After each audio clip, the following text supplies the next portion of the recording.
The next 360 hours are going to define your last 2 years. Today is day one, and we are starting with the core pillar of the physics, kinematics and Newton's law of motion.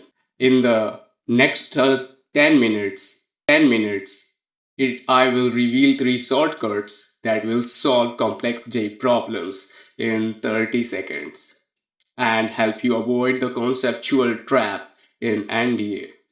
Grab your notes. Let's start the mission. So let's begin. Kinematics Part 1. Topic is covered in motion in one dimensions. Basic बातें हैं लेकिन important है. चलो start करते हैं. सबसे पहले आता है एवरेज वेलोसिटी या फिर एवरेज एक्सेलरेशन. कैसे निकलता है? एवरेज वेलोसिटी जो होता है R2 माइनस R1, यहाँ पे R1 and R2 are the displacement over year and T2 minus T1 ये होता है. ठीक है. या फिर हम लोग ये भी बोल सकते हैं कि V एवरेज निकालना है तो integration of V dt upon integration of dt from one initial to final. फिर वही एक्सेलरेशन एवरेज कैसे निकलता है? तो वही V2 minus V1 upon T2 minus T1. वही बात करूँ कि एवरेज एक्सेलरेशन को इंटीग्रेशन के टर्म में लिखना होगा तो कैसे लिखोगे? तो integration of A D T upon integration of D T. Simple. आगे बढ़ते हैं. Instantaneous and velocity versus acceleration calculations. Simple. अगर x आपका फंक्शन ऑफ टाइम दे रखा है और आपको एक्सेलरेशन पूछेगा तो एक्सेलरेशन के लिए आप ये फॉर्मूला यूज करोगे a is equal to D V upon D T. अगर वही बोले कि वेलोसिटी जो आपका फंक्शन ऑफ टाइम है अगर उससे आपको एक्सेलरेशन चाहिए तो आप ये यूज करोगे कि acceleration is equal to V D V upon D X. और वही बात बोले कि नहीं आपको तो डिस्प्लेसमेंट निकालना है तो डिस्प्लेसमेंट के लिए आप यूज करोगे ये वाला चीज कि integration of D X upon F X is equal to D X upon D T होता है ना. अब इसको इंटीग्रेट कर दोगे तो हो जाएगा. चलो आगे बढ़ते हैं. एक्सेलरेशन आपको फंक्शन ऑफ टाइम दे रखा है तो और एक्सेलरेशन आपका फंक्शन ऑफ टाइम या फिर फंक्शन ऑफ वेलोसिटी या फिर फंक्शन ऑफ एक्स हो तो उस केस में आपका जो वेलोसिटी होता है D V upon D T होता है और इसे हम लोग V D V upon D X लिख सकते हैं. यहाँ पे सम बेसिक एग्जाम्पल है. बेसिकली बोला जा रहा है कि अगर आप ये डिफरेंशियल इक्वेशन पढ़ लोगे तो ये वाला चीज़ आपको एकदम हलवा लगेगा. चलो आगे बढ़ते हैं. Uniform acceleration v is equal to U plus A T होता है. s बराबर U T plus half A T square. v square बराबर यू स्क्वायर प्लस 2s होता है. S N is equal to U plus A by 2 into 2n minus 1 होता है. ये चीज़ होता है बहुत ज़्यादा कोड ऑफ काइनेमेटिक्स इसे हम लोग कह सकते हैं. सबसे ज़्यादा इंपॉर्टेंट होने वाला formula v is equal to U plus A T. S बराबर U T plus half A T square. v square बराबर यू स्क्वायर प्लस 2s और S N is equal to U plus A by 2 into 2n minus 1. Here v u a and s are the vectors. सारे vector sign है तो आप sign के हिसाब से careful रहिएगा कि साइन ऊपर जा रहा है तो पॉजिटिव, नीचे जा रहा है तो नेगेटिव, ऐसे कुछ. हाँ, अगर आपका u इनिशियल वेलोसिटी आपका 0 है तो इस केस में टाइम जो होगा वेलोसिटी अपॉन एक्सेलरेशन हो जाएगा. या फिर अगर टाइम पूछना चाहते हो तो वो हो जाएगा under root of 2s upon A. या फिर अगर आपका डिस्प्लेसमेंट दे रखा है तो डिस्प्लेसमेंट के लिए v स्क्वायर अपॉन 2a. और यहाँ पे अगर इनिशियल वेलोसिटी 0 तो s इज, अगर उसी वक्त आपको डिस्प्लेसमेंट निकालना है तो इसके लिए V T minus half A T square. चलो important points on motion under gravity. तो सबसे पहले टाइम ऑफ एसेंट बराबर टाइम ऑफ डिसेंट हो तो u टाइम पीरियड जो होता है u बाई जी हो जाता है. टोटल टाइम जो होता है 2u बाई जी हो जाता है. वही बोलते हैं कि अगर मैक्सिमम हाइट निकालना है तो u स्क्वायर अपॉन 2g होता है. अगर वही टाइम पीरियड निकालना है तो under root of 2h upon G हो जाएगा. Particle start at height h twice of its journey. कभी कभी ये लैंग्वेज दे देता है कि particle is at h twice in its journey. मतलब अपने जर्नी के मतलब h हाइट ऊपर है और उसके हिसाब से अपने ट्वाइस है. तो इस केस में आपका जो स्पीड निकल के आता है वो होता है U T minus half G T square. आप काइनेमेटिक्स पढ़ोगे तो अच्छे से समझ में आएगा. T is equal to A V और ये हो जाता है T is equal to S. यहाँ पे आपको देख लो ना अपने से, ये चीज़ यहाँ पे गया है और यहाँ से ट्वाइस ऑफ इट्स जर्नी. तो हाँ, ग्राफ्स, बेसिक ग्राफ्स जो होते हैं जैसे कि एक्स टी ग्राफ, ये लिखा है वाई वर्सेस एक्स का ग्राफ। ये तो नॉर्मली यही होता है कि ग्राफ के बारे में बताया गया कि जो होता है एरिया कैसे निकलता है, तो Y is equal to F X D X, ऐसे निकलता है एरिया। ये सारा एरिया अंडर कर्व। बात करते हैं कि वही स्लोप कैसे लिया जाता है, तो स्लोप इज इक्वल टू ये वाला चीज़ होता है, ये वाला चीज़ होता है, ये वाला चीज़ होता है। पॉजिटिव नेगेटिव भी हो सकता है और जीरो भी हो सकता है। अगर स्लोप पॉजिटिव हुआ टेन थीटा, स्लोप नेगेटिव हुआ और जीरो भी हो सकता है, आप यहाँ पे देखा होगा। फिर आगे बढ़ते हैं, types of graph in 1D motion. 1D motion में ग्राफ का टाइप, चलो ठीक है, एक्स वर्सेस टाइम का देखो ग्राफ देखते हैं। सबसे पहले एक्स टी ग्राफ का स्लोप जो होता है वो आपका वेलोसिटी देगा। एक्स टी ग्राफ का स्लोप आपको वेलोसिटी देगा। अगर ग्राफ पॉजिटिव हुआ तो वेलोसिटी बढ़ेगा, ग्राफ नेगेटिव हुआ तो वेलोसिटी घटेगा। वही ग्राफ पॉजिटिव और नेगेटिव होने का मतलब स्लोप पॉजिटिव हुआ, स्लोप नेगेटिव हुआ, इतना तो समझते ही हो। हाँ, और यहाँ पे देखो ये चीज़ तो याद रखना कि खुशी और दुखी वाला कॉन्सेप्ट। ये देखो, ये बंदा दुखी है, मतलब एक्सेलरेशन जो होगा आपका नेगेटिव होगा, यानी रिटार्डेशन होगा। और वही देखो यहाँ पे बंदा ये खुश है, तो इस केस में एक्सेलरेशन जो होगा आपका पॉजिटिव होगा। साथ ही अगर स्लोप जो होगा आप देख लो यहाँ से, तो इसका ग्राफ नेगेटिव होने वाला था, यहाँ से आपका पॉजिटिव हो रहा है, तो यहाँ पे आपका स्पीड अप होगा, एक्सेलरेटेड मोशन होगा। वेलोसिटी वर्सेस टाइम का अगर स्लोप जो होता है, वीटी ग्राफ का स्लोप जो होता है एक्सेलरेशन देगा, और वीटी ग्राफ का एरिया अंडर कर्व जो होगा वो चेंज इन पोजीशन देगा, यानी डिस्प्लेसमेंट देगा। कुछ ये वीटी ग्राफ के ग्राफ्स हैं, जैसे ये सब ध्यान में रखना चाहिए कि जैसे ये चीज़ हुआ, यानी बोल रहा है कि वेलोसिटी कांस्टेंट है और एक्सेलरेशन जीरो है। वही चीज़ बोला कि ये ऐसा कभी ग्राफ दे दिया जाएगा तो स्लोप आपका कांस्टेंट है, यानी वेलोसिटी इंक्रीज कर रहा है, और एक्सेलरेशन कांस्टेंट है आपका। ये भी वही चीज़ डिनोट कर रहा है कि ये आपका वेलोसिटी नेगेटिव है, एक्सेलरेशन आपका कांस्टेंट है, और रिटार्डेशन हो रहा है।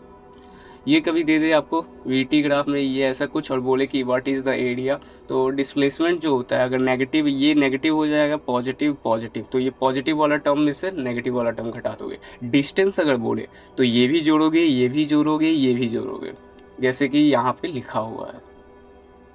आगे बढ़ते हैं, एक्सेलरेशन वर्सेस टाइम का ग्राफ। एक्सेलरेशन वर्सेस टाइम का ग्राफ देखो कैसे एकदम आसान है कि ये आपका एरिया हो जाएगा। एरिया के लिए कैसे यूज़ करोगे, सिंपली है, एरिया जो एक्सेलरेशन वर्सेस टाइम का एरिया अंडर कर्व जो होगा चेंज इन वेलोसिटी देगा। सिंपल, वेलोसिटी वर्सेस एक्स अगर दे दिया जाएगा तो इसके लिए आप सीधी सी बात है, D V upon D X is equal to A upon V, ये वाला ग्राफ याद रखना, और Y V X is equal to X tan theta plus V one. ये आपका अगर कुछ सीख लिए हो तो यहाँ पे लिख लेना। चलो, दूसरा होता है पार्ट 2, जिसमें हम लोग यूज़ करेंगे motion in a plane, projectile motions इनके स्टैंडर्ड ये केसेस, और साथ ही साथ projectile from tower, projectile from incline, projectile from moving trolley. Just give me a सेक।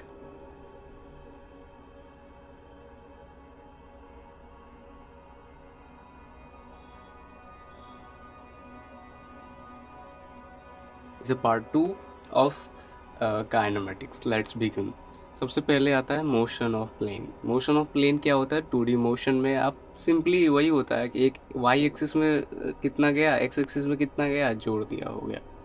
चलो, प्रोजेक्टाइल मोशन के बारे में, टाइम ऑफ लाइट जो होता है, 2u sin theta by G होता है। ये कुछ स्टैंडर्ड इक्वेशन है जिनको आप याद कर लेते हो तो आपका टाइम सेव हो सकता है। हाइट जो होता है, मैक्सिमम हाइट होता है U square sine square theta upon 2g होता है। और रेंज की बात करो तो रेंज जो होता है U square sine 2 theta upon G होता है। अगर वही बात करें कि एक्सेलरेशन जीरो है तो U X is equal to U cos theta is a constant, simply.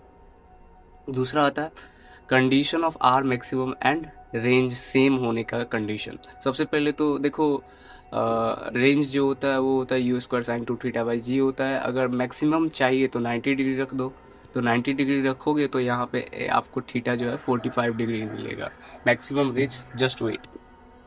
तो कंडीशन थीटा जो होगा आपका 45 डिग्री पे और मैक्सिमम हो जाएगा, और वो कितना होगा, यू स्क्वायर बाई जी हो जाएगा। अगर वही बात करें कि अगर एंगल एक प्रोजेक्शन है जिसको मैं थीटा 1 पे मार रहा हूँ, एक प्रोजेक्शन है जिसे मैं थीटा 2 पे मार रहा हूँ। तो इन दोनों का रेंज तो सेम ही होने वाला है भाई, गिरेगा तो एक ही जगह पे।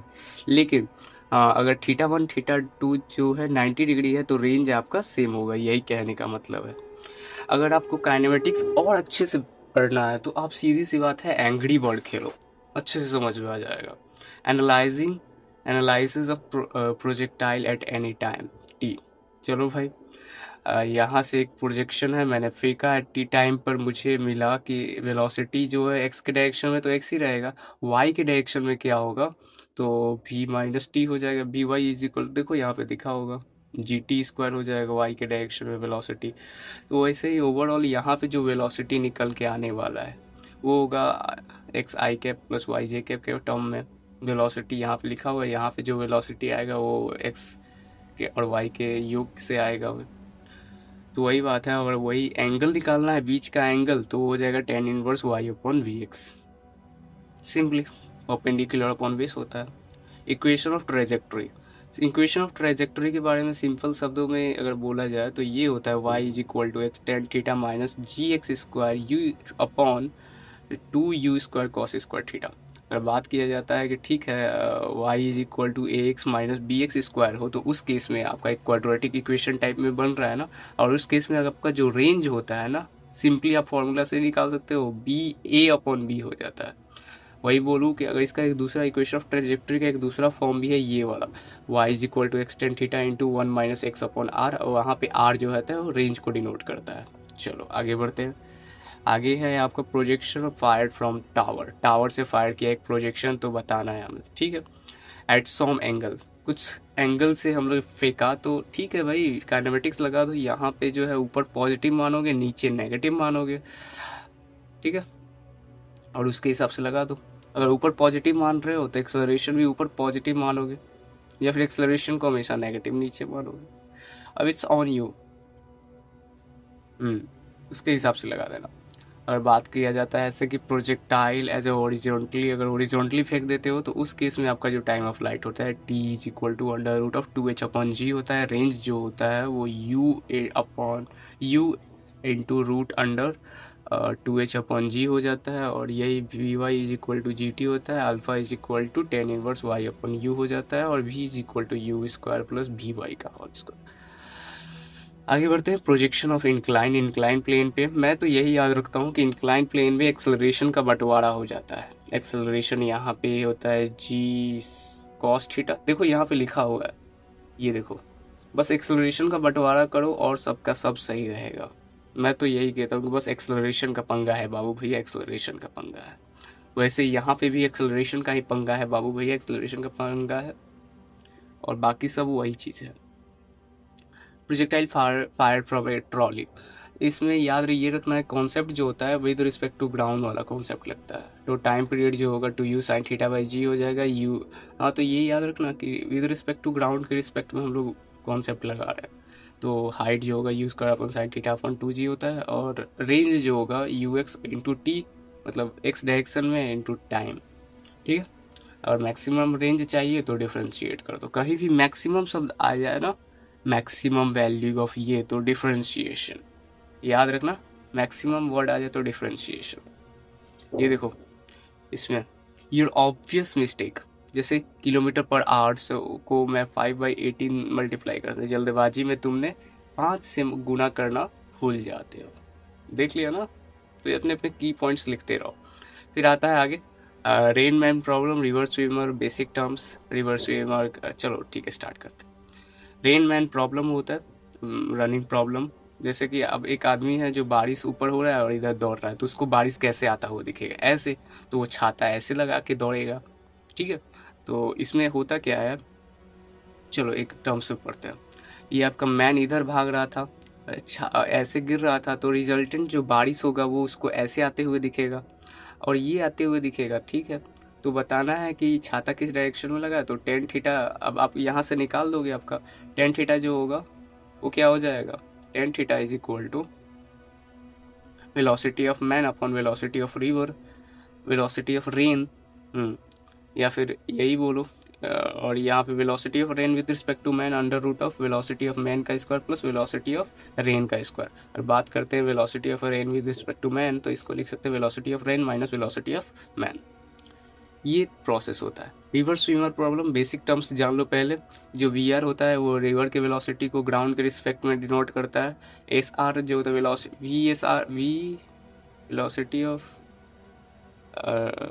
Of swimmer with respect to river, वो डिनोट करता है velocity of swimmer with respect to river. Still water में उसके तैरने की कितनी क्षमता है। और वी एस दिखाता है कि velocity of swimmer with respect to ground के रिस्पेक्ट में उसकी तैरने की क्षमता कितनी है। चलो केस वन में पूछा जा रहा है कि आपका जो कंडीशन है, condition for cross the minimum time, कम समय में जल्दी कैसे पार कर दो। तो सीधी सी बात है, तुम नदी के जैसे बह रहा है उसके स्पीड में चले जाओ, तुम सीधे ही जाओ, नदी तुमको अपने आप कम डायरेक्शन में वहाँ पे पहुँचा देगा। ठीक है। हाँ, तो टी मिनिमम के लिए कॉस थीटा 1 होना चाहिए, यानी थीटा आपका 0 डिग्री होना चाहिए। और इस केस में velocity of swimmer with respect to river should be perpendicular to the velocity of river. यहाँ से हमें ये देखने के लिए मिला। फिर आता है टाइम मिनिमम कैसे निकल जाएगा। तो मिनिमम टाइम के लिए आप ये याद रखोगे कि W upon velocity of swimmer with respect to river. फिर आगे बात करते हैं ये वाला चीज़ को कैसे लिखोगे। तो tan theta is equal to velocity of swimmer with respect to river upon velocity of river. आगे बात करते हैं केस बी क्या है। सिंपली अब आपको कंडीशन चाहिए कि ड्रिफ्ट आपका 0 हो। उस केस मतलब शॉर्टेस्ट पाथ, मतलब वहाँ से जाए तो सीधे यहाँ पे पहुँचे, इसको यहाँ पे जाना है। और तुम इसको कैसे इसको जाना है यहाँ पे, और तुम इसको कैसे तैराओगे कि ये एग्जैक्ट यहीं पे पहुँचे और कहीं ना ही जाए। तो इसके लिए आप यहाँ से इसको पानी के डायरेक्शन के ऑपोजिट में दौड़ोगे। क्यों? हाँ, तो इस केस में आपका ड्रिफ्ट जो होगा वो 0 कब होगा, जब आपका velocity of river minus velocity of river with respect to river sine theta is equal to 0 हो जाए। सिंपली वही कहना चाहता हूँ मैं। अगर ये करते हो ना इस एंगल पे, तो ये आपका हो जाएगा कॉस थीटा और ये हो जाएगा आपका साइन थीटा, और वी एस साइन थीटा यार ऑब्वियसली। तो ये चीज़ जो है ये आपको ये डिनोट करता है। और इसके बाद जो ये वेलोसिटी के रिवर के कंपोनेंट को कैंसिल कर देगा, जिससे वेलोसिटी ऑफ जो कॉस थीटा होगा वो आगे बढ़ेगा। तो यहाँ पे वही चीज़ कंडीशन, वही चीज़ मैंने बताया, साइन थीटा का मैक्सिमम वैल्यू 1 होता है। तो इसके हिसाब से जब रिवर को क्रॉस करेगा तो velocity of swimmer is equal to under root of velocity of swimmer with respect to river का square minus velocity of river का स्क्वायर हो जाएगा। सो आगे बढ़ते केस 3 केस में क्या पढ़ना है हमको, वही चीज़। वेलोसिटी ऑफ रिवर जो है वो ज़्यादा हुआ, जो कि स्विमर, मतलब सीधी सी बात बोलूँ, हाँ, पानी तेज बह रहा है और जो स्विमर है उसकी क्षमता कम है तैरने की, उसकी स्पीड कम है, पानी के स्पीड से, बहने की स्पीड से कम है। तो उस केस में क्या होगा, ड्रिफ्ट क्या आपका 0 हो पाएगा? तो इसका सीधे से रीजन है नहीं। क्यों? क्योंकि आपका जो ये जो velocity of swimmer with respect to river है ना, उसका एक कंपोनेंट जो तुम यहाँ पे डालोगे कॉस थीटा वाला, वो आपका कभी भी 0 के बराबर नहीं होगा। सो इस केस में आप सीधी सी बात है, theta is equal to sine inverse V S upon R upon V R हो जाएगा। तो ये था कुछ बेसिक टर्म्स। अब now we are entered in NLM. This is the last chapter we are having discussed. Let's begin. Static equilibrium, आपका state 0 होगा। फिर आता है फोर्स आपका 0 होना चाहिए, लामिस थ्योरम होता है। ये सब बेसिक टर्म्स है। आगे बात करते हैं पुली ब्लॉक सिस्टम। तो पुली ब्लॉक सिस्टम क्या होता है, मासलेस होता है, स्मूथ हो जाएगा। ऐसे ही है, 2 मास को पकड़ के लटका दिया, तो उसके हिसाब से बताओ क्या होगा। ये डिफरेंट केस है, ये केस आप अपने दिमाग में रखते रहना। ये चीज़ हो गया कि इधर बता दो क्या होगा, नॉर्मल बता दो क्या होगा, ये बता दो क्या होगा, टेंशन क्या होगा रस्सी में, या फिर इसमें बता दो क्या होगा कि ये कितना से खींचे कि ये कितना से ऊपर जाएगा। ये कैंप फोर्स मत भूल जाना। कैंप फोर्स क्या होता है, ये जो अगर एंगल थीटा बना है वही होता है कैंप फोर्स। चलो आगे बढ़ते हैं। Concept of weighing machine. Weighing machine क्या कहता है कि क्या जोखता है वेइंग मशीन? तो रीडिंग जो होता है नॉर्मल अपॉन ग्राउंड को जोख के आपका मास बता देता है। तो वेइंग मशीन का यही बात है, अगर नॉर्मल आपका जीरो हुआ मतलब कि फ्री फॉल हो रहा है। बात करते हैं स्प्रिंग बैलेंस सिस्टम के बारे में। तो ये टेंशन मापने के लिए यूज़ किया जाता है रस्सी का, और इसका जो रीडिंग होता है tension is equal to M G के बराबर। तो एम एम मास जो होगा वो टेंशन बाई जी के बराबर होगा। सिंपल। ये कुछ कंडीशंस है, याद रख लेना कि अगर ये इधर टेंशन टी खींचा है तो इधर भी टी खींचेगा, तो रीडिंग जो आपका होगा वो टी ही होगा, टू टी मत समझ लेना, ठीक है। आगे बात करते हैं स्प्रिंग कटिंग या कॉम्बिनेशन। आप एक स्प्रिंग है उसको आप काट देते हो तो उसका जो K1 हो जाएगा, स्प्रिंग प्रॉपर्टी जिसे हम लोग के बोलते हैं, वो हो जाएगा KL upon L. K2 is equal to KL upon L2। अब उसको सीरीज और पैरेलल में जोड़ दिया, जैसे इसको अपने सीरीज में जोड़ दिया तो पैरेलल वाला केस आएगा, अगर आपने पैरेलल में जोड़ दिया तो सीरीज वाला केस आएगा। Pseudo force. What is pseudo force? Pseudo force क्या होता है? Inertial frame with respect to person one.